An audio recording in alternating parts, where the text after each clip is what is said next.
Ada seorang laki-laki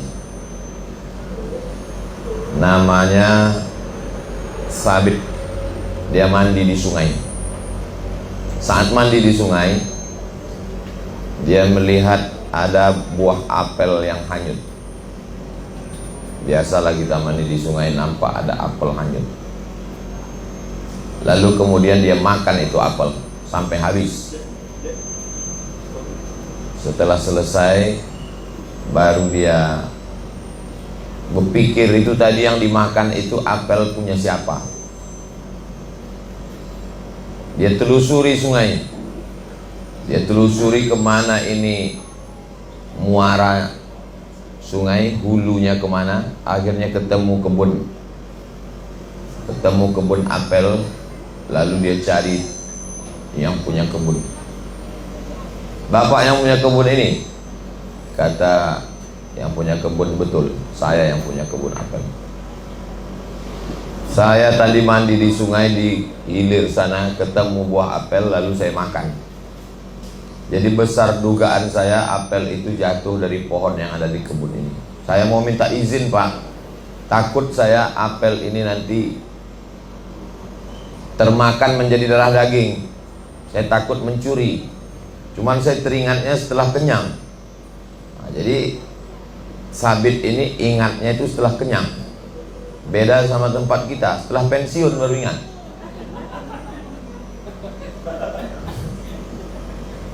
Kata yang punya kebun, tidak bisa semudah itu minta izin makan apel saya. Kamu tidak akan saya izinkan sebelum memenuhi syarat. Apapun syaratnya saya terima. Daripada saya mencari bapak nanti di akhirat minta izin di padang mahsyar, lebih baik saya minta izin di dunia. Gak apa-apa susah di dunia, karena di akhirat itu hisapnya mencari orang lama. Saya kalau salah sama bapak ibu mencarinya di akhirat. Bayangkan berkumpul sejak zaman Nabi Adam sampai Adam Smith. Susah nyari orang di akhirat. Lebih baiklah saya minta maaf di dunia. Kata Sabit, saya minta maaf Pak, harus ada syarat. Syaratnya apa? Kamu mesti ke rumah saya, terus nanti sampai di rumah bapak, kamu mesti menikahi anak saya. Wah, ini enak sekali nih. Sudah makan apel gratis, dapat anak lagi.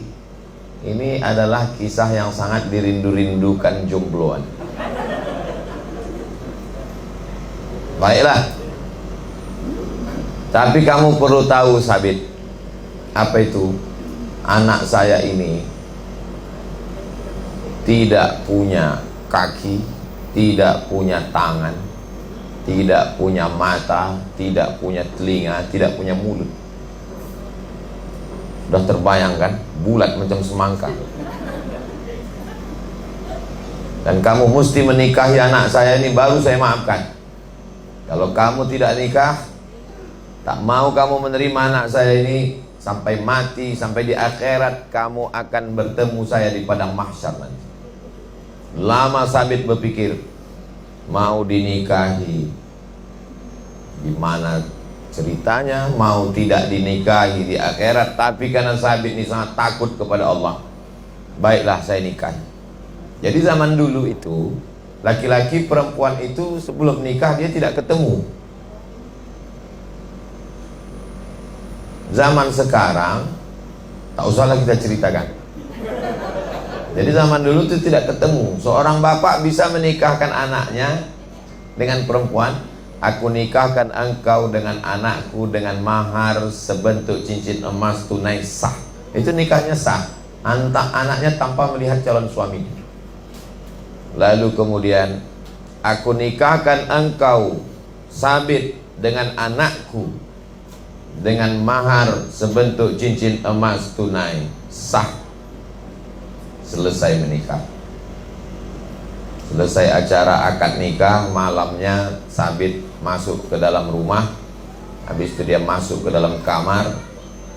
Dia lihat istrinya itu. Ternyata dia bukalah cadar penutup wajah istrinya.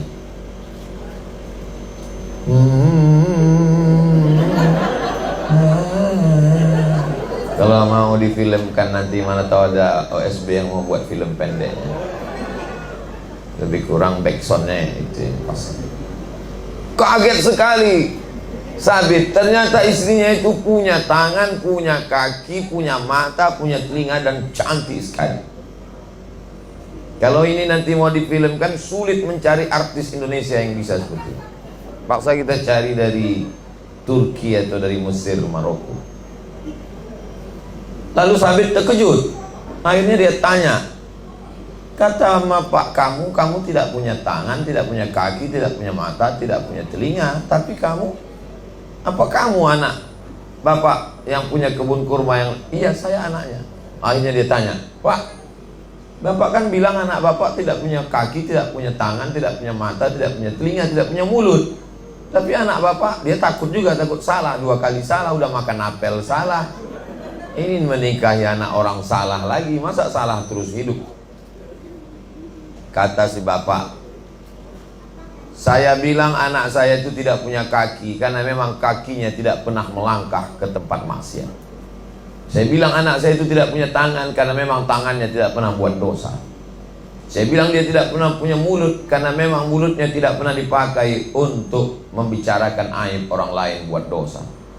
Saya bilang dia tidak punya telinga karena telinganya tidak pernah dipakai untuk mendengarkan kata-kata maksiat.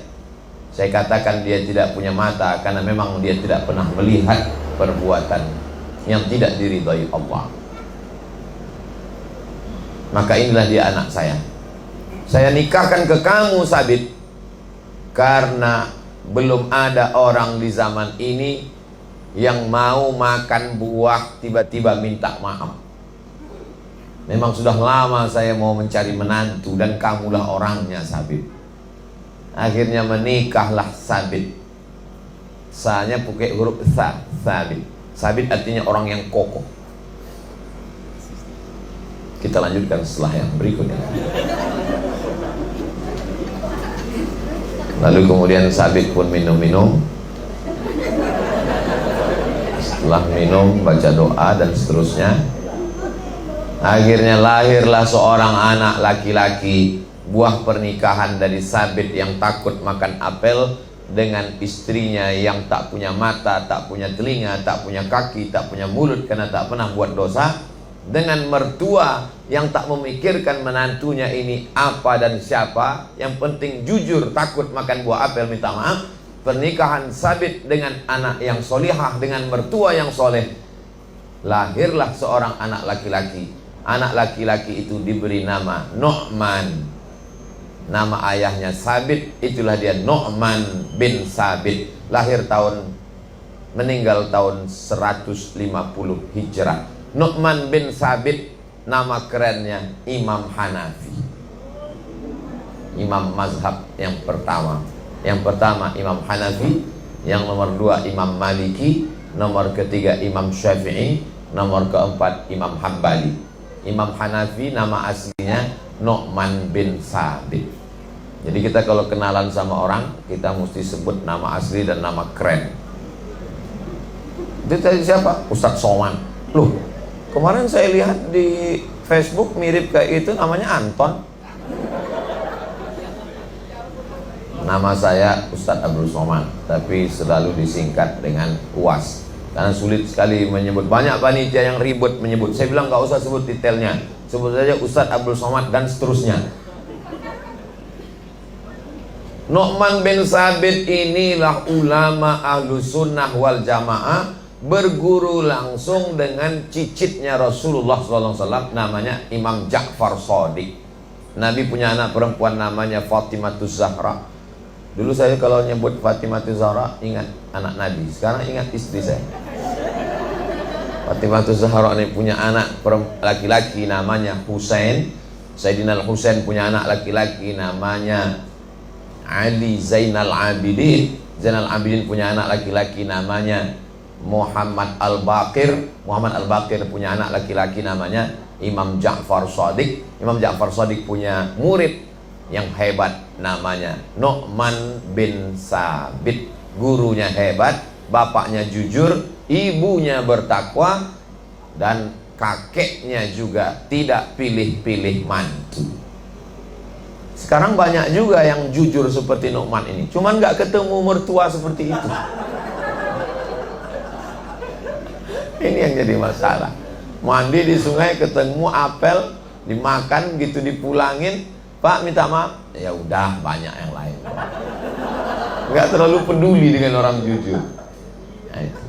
Jadi memang diperlukan ada kerjasama. Kadang ketemu anak yang jujur makan apel, dicari yang punya kebun juga jujur, anaknya laki-laki semua.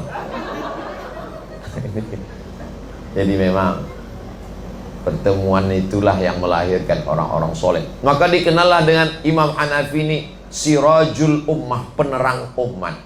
Imam Hanafi itu meninggalnya karena apa? Diangkat jadi hakim agung. Hakim. Lalu kemudian hakim ini yang paling tinggi namanya Qadhi Qudat. Hakimnya hakim agung. Diangkat jadi hakim, nggak mau. Raja merasa tersinggung karena orang, kamu mau jadi hakim? Enggak. Akhirnya merasa dipenjara, masuk penjara. Menurut satu riwayat diracun, meninggal. Jadi orangnya amat sangat jujur, amat sangat baik. Dari mana datangnya itu? Buah tidak jauh jatuh dari pohonnya, kecuali jatuhnya ke sungai atau dilarikan burung. Jadi kalau ketemu anak yang jujur baik, bapaknya. Jadi bapak ibu guru yang ada di OSB dari PAUD, TK, SD, SMP, SMA, tahfiz, kalau ketemu anak-anak yang mudah sekali ngapal, baik, itu bapaknya. Tapi kalau ketemu yang enggak, mungkin bapaknya baik juga. Jadi jangan ini dijadikan rumus baku. Saya nggak ingin juga bapak ibu guru langsung pakai jurus saya ini, pas ketemu, wah ini bapaknya nggak jelas. Boleh jadi bapaknya jelas, ibunya jelas, cuman anak ini lama nyusu ke sapi. Bagaimana orang tua itu menurunkan sifat-sifat kepada anak? Karena tidak ada campur tangan tetangga di sana. Murni bapak dengan ibunya, lahir karena cinta, buah hati, belayan jiwa, kasih sayang, melahirkan anak yang luar biasa.